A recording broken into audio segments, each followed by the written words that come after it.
You know that electric feeling that you have when you just know, before you even check your rear screen, that you have nailed it?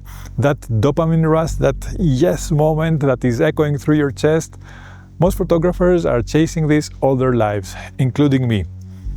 But what if I told you that the secret to getting in more consistently has nothing to do with exotic locations, nothing to do with golden hour timings, and everything to do with a place that you can probably find close to your home?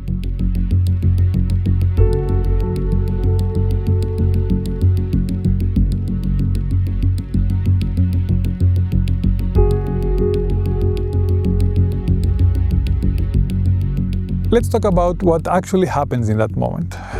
When you take a photo that truly resonates, your brain is releasing dopamine. All that waiting, all that scouting has finally paid off. But here's where it gets interesting.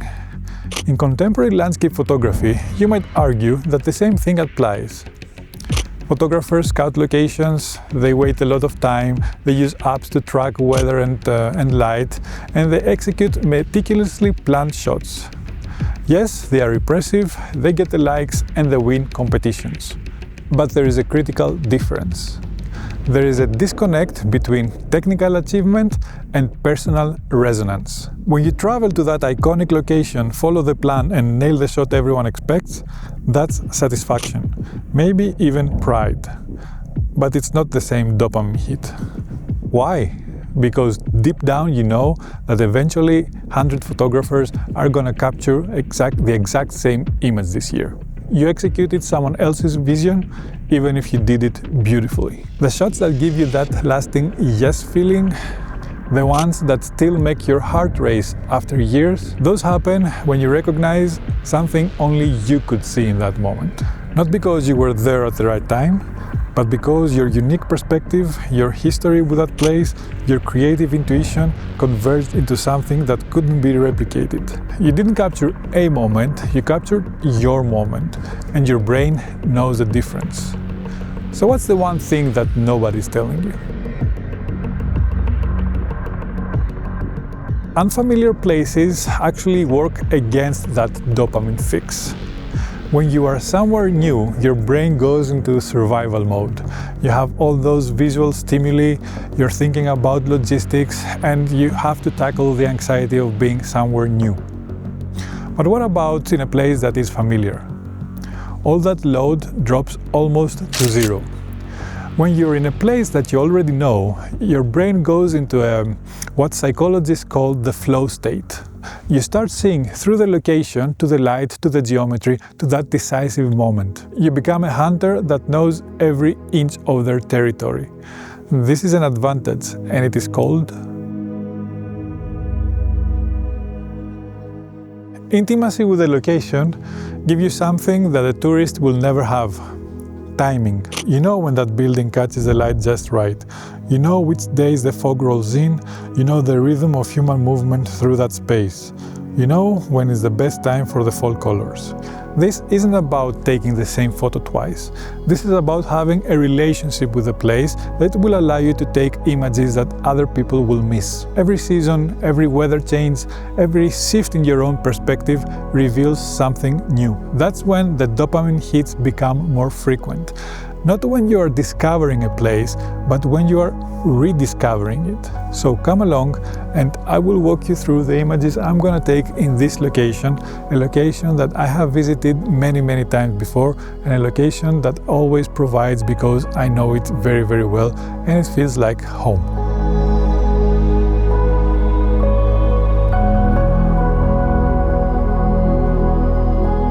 Before I start photographing, I need to explain some things of me. I am a person that likes moodiness and I like to create feelings based on darkness and light. The way that I perceive things is that in general I am looking for something dark and then something to stand out. So immediately in this place, the thing that attracted me was those yellow reeds at the banks of the lake, and then the dark undergrowth. So I'm going to be photographing for that.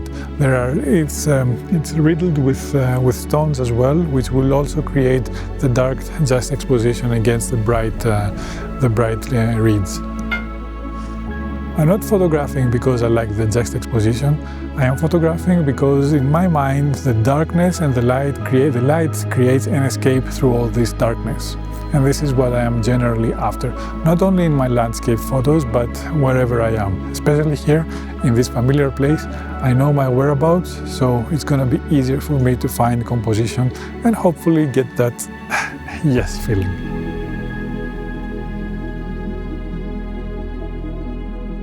And my rock of choice is this one. It kind of resonated with me because it's alone among those reeds.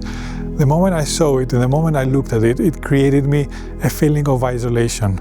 So I'm gonna photograph it exactly like that. I'm not gonna photograph the rock from up close.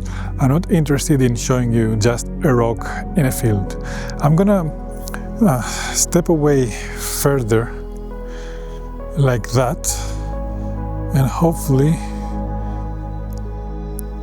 I'm gonna be able to transmit that feeling of isolation that I felt through my image.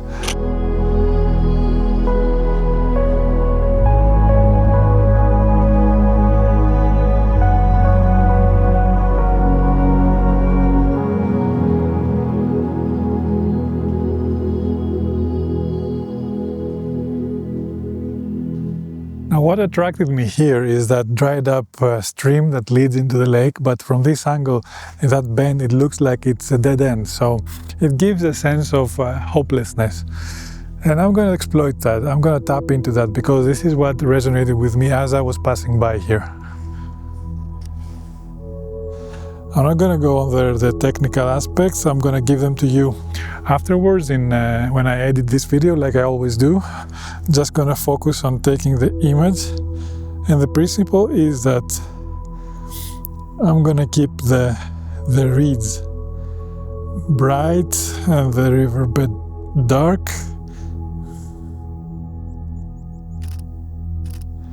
But in post I'm gonna give it a vignette so it will keep the viewer's eye inside. So that line is gonna lead the eye to somewhere, but it's gonna be to nowhere. And that's gonna help me create the feeling that I'm after, hopefully.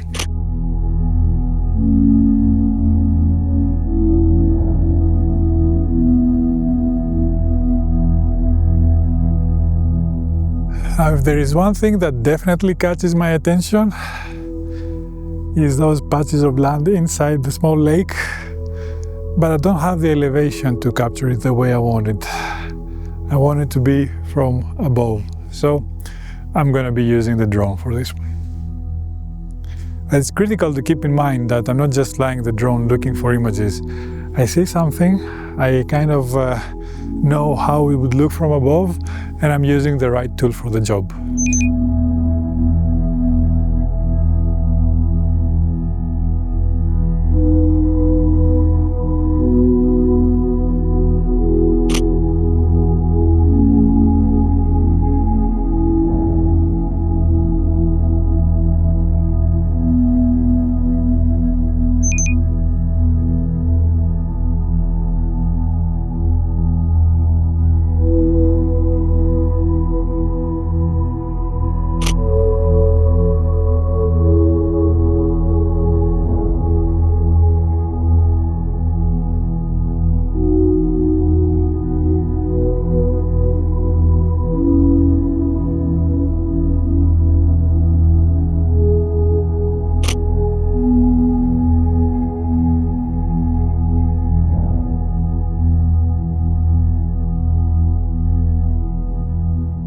And since this lake is deep inside the Pindus mountain range, close to the Valia Calda National Park, which is a very popular destination for fall colors, let's go into the woods and explore.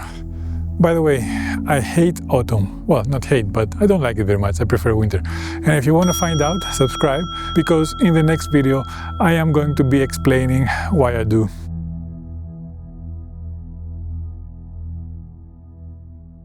I don't think that there is something more magical than the forest floor. Again, the same mindset. We're going to be creating something overall dark with glimpses of bright elements. Woods mean chaos. One mistake that many people do inside the woods is that they're trying to create order out of chaos. If you try to do that, you might be able to succeed. If you isolate the subject, use the fog to blur the background and things like that, but you have to keep in mind that you're going to be creating a very sterile image. It's going to be beautiful, yes, but it's not going to have the long-lasting effect that you're after.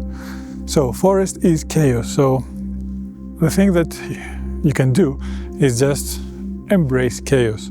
And this image is exactly the case. This scene here is exactly the case. The way I see it is like they look like gold coins on the ground. I know it sounds weird, but this is how they look like, and this is how I photograph them. I expose for the bright parts, and the rest of them are gonna be darker.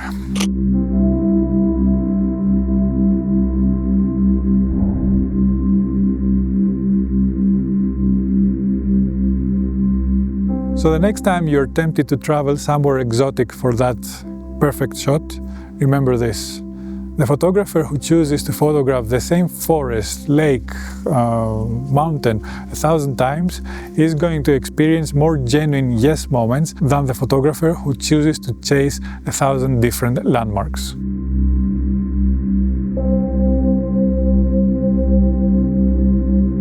Because those moments don't come from the place, they arise from the depth of your connection to it.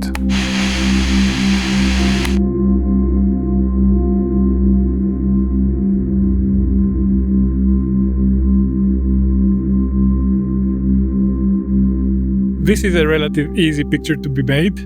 I'm just gonna focus on the bright yellow tree in the middle of the dark surrounding, but the ambience is fantastic. I love this kind of moments, and I will always stop, no matter how busy I am, in order to photograph them.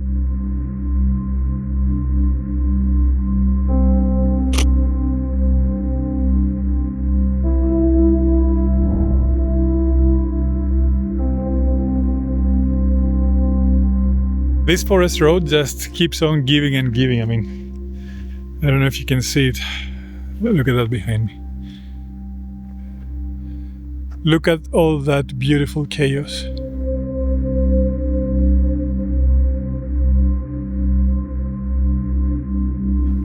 There is another spot that piqued my interest. It has finer details this time. A moment ago the light was illuminating the branches and the leaves, but now it's gone, but it doesn't matter because it's so delicate that it doesn't need the light. So let me show you. Now I'm choosing to include the strip of road because